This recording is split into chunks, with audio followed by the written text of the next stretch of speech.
नमस्कार, स्वागत है आपका। गिलगित बाल्टिस्तान में चुनाव को लेकर अब मेजर अपडेट है। हमने पहले भी आपको बताया था कि यहां पर जो चुनाव होने की बात लगातार पाकिस्तान सरकार की तरफ से की जा रही है, उसको लेकर के भारत ने भी विरोध दर्ज कराया है और गिलगित बाल्टिस्तान में भी कई बार आपने देखा होगा कि वहां के लोग पाकिस्तान सरकार के खिलाफ किस तरह से लगातार आवाज मुखर करते रहे हैं। इस बीच तारीख आ गई है और तारीख है 15 नवंबर की, जब इमरान सरकार पाकिस्तान जो इस घमासान के बीच, क्योंकि विपक्षी दलों और पाकिस्तान सरकार के बीच इस वक्त घमासान इसी चीज को लेकर चल रहा है, क्योंकि ये जो पूरा का पूरा एक प्रोपेगेंडा है, इसे चुनाव नहीं प्रोपेगेंडा समझिए और इसे एक मैसेजिंग के तौर पर भी समझिए, क्योंकि इस सारे के सारे चुनाव के पीछे जो एक सोच है वो पाकिस्तानी आर्मी के जनरल कमर जावेद बाजवा की है।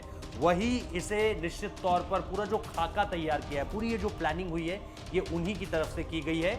और इसे इस तरह से भी आप समझ सकते हैं कि जो जम्मू कश्मीर में भारत सरकार ने जो अहम फैसला लिया था 5 अगस्त 2019 को, उसके बाद पाकिस्तान को यह डर था कि कहीं अखंड भारत का सपना जो है, जिसको लेकर के अमित शाह संसद में कह चुके हैं कि जब मैं जम्मू कश्मीर की बात करता हूं तो मैं पीओके को भी उसमें मानता हूं शामिल और अक्सई चीन को भी मानता हूं।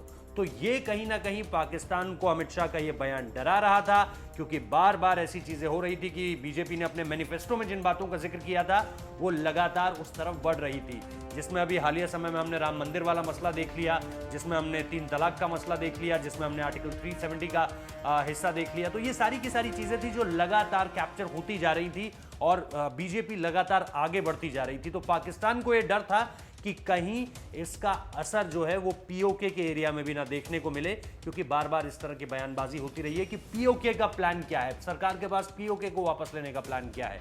तो पाक अधिकृत कश्मीर में अब ये जो एक अहम डेवलपमेंट है, इसकी थोड़ी सी भूमिका जान लीजिए, क्योंकि ये जानना बेहद जरूरी है कि इसमें जो 3 अहम राजनीतिक दल हैं इसका हिस्सा हैं। इसमें इमरान खान की जो निश्चित तौर पर पीटीआई है, नवाज शरीफ की पीएमएलएन है और इसके साथ साथ बिलावल की पार्टी भी है, यानी पाकिस्तानी पीपल्स पार्टी भी हिस्सा लेगी इस पूरे के पूरे चुनाव में। हालांकि जैसा मैं आपको पहले भी बता रहा हूं कि कॉन्स्टिट्यूशनली आप इसे इस तरह से समझ सकते हैं कि ये पाकिस्तान निश्चित तौर पर वहां पर चुनाव करा रहा है, लेकिन इसके पीछे जो स्ट्रैटेजिक सोच है वो कमर जावेद बाजवा की है।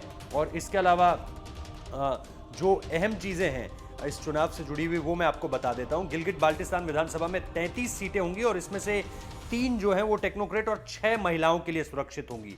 चुनाव केवल जो है वो बची हुई 24 सीटों में ही होगा। इसके अलावा ऐसा दावा है पाकिस्तान सरकार की तरफ से कि इसमें 45% महिलाएं हिस्सा लेंगी इस चुनाव में, और इससे पहले पाकिस्तान सरकार ने 17 सितंबर को गिलगित बाल्टिस्तान को प्रांत का दर्जा भी दिया था। यानी कहीं ना कहीं अब आप ग्लोबल मंच पर ये दिखाना चाहते हैं कि ये हमारा हिस्सा है, ये हमारे लोग हैं, ये हमारा इलाका है।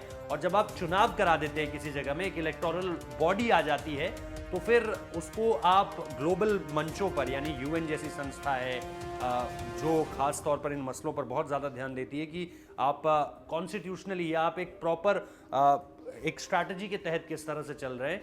अलग अलग देशों के अलग अलग कानून हैं, अलग अलग संविधान हैं, लेकिन क्या उनके तहत चीज़ें हो रही हैं, क्या एक प्रॉपर सेटअप के तहत चीज़ें हो रही हैं, इसको पूरे इस मसले से जोड़ना सबसे बड़ी रणनीति है कमर जावेद बाजवा की, जिसको लेकर के वो चीज़ों को एग्जीक्यूट कर रहे हैं। अब देखना ये होगा कि क्या वहाँ के लोग इसका विरोध करते हैं, गिलगित बाल्टिस्तान के लोग क्या उसी उत्साह के साथ इस चुनाव में हिस्सा लेते हैं। दावे बहुत किए जा रहे हैं, जैसा मैंने कहा पाकिस्तान सरकार की तरफ से दावा है कि 45% महिलाएं इसमें हिस्सा लेंगी। क्या ऐसा होगा? इसके अलावा भारत का क्या रुख रहता है इंटरनेशनल बॉडीज की तरफ, ये भी देखना बेहद दिलचस्प होगा, क्योंकि पहले जब चुनावों की बात कही गई थी कि चुनाव कराए जाएंगे, अब तारीख का ऐलान हो चुका है, लेकिन जब चुनाव कराए जाएंगे तब भारत ने इसका विरोध किया था। अब भारत की तरफ से क्या स्टैंड निकल कर आता है ये देखना दिलचस्प होगा। गिलगित बाल्टिस्तान के लोग इसमें कितना एक्टिवली पार्टिसिपेट करते हैं ये भी देखना दिलचस्प होगा। बहुत बहुत शुक्रिया इस वीडियो को देखने के लिए। लाइक कीजिए, हमारे इस वीडियो को शेयर कीजिए और सब्सक्राइब करना मत भूलिए। बहुत बहुत शुक्रिया।